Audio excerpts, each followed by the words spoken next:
Hi, welcome to MediatorPodcast.com, a podcast and video series about mediation, negotiation, and collaboration. My name is Melissa Gragg, and I provide valuation and online mediation services in St. Louis, Missouri.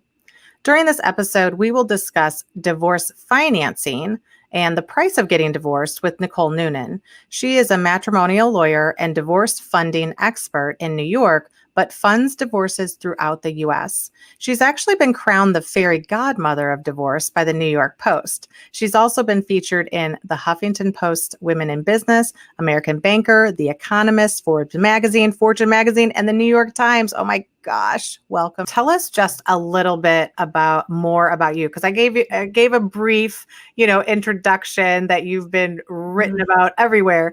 But how did you really get started in this field, or transition from an attorney to kind of a financial specialist? So I grew up in New Jersey and practiced where I grew up. So I had friends of my mother's, schools, friends coming into my office. And a lot of times they took a back seat to their husband's career. And they would have nice jewelry, nice clothing, nice bags, had absolutely no ability to come up with a retainer.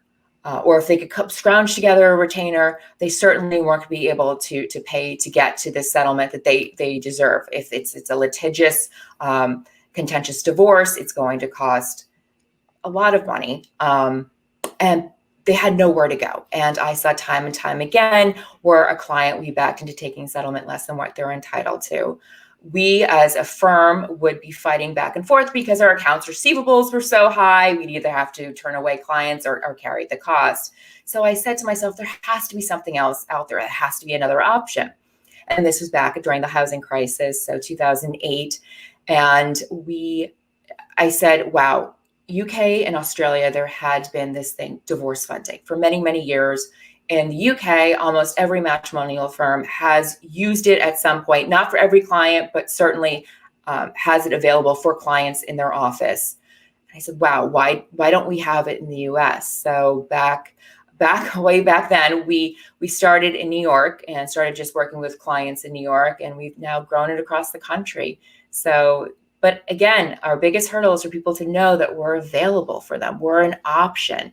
It's not for everybody, but for certain clients, it's definitely a lifeline that they wouldn't have otherwise.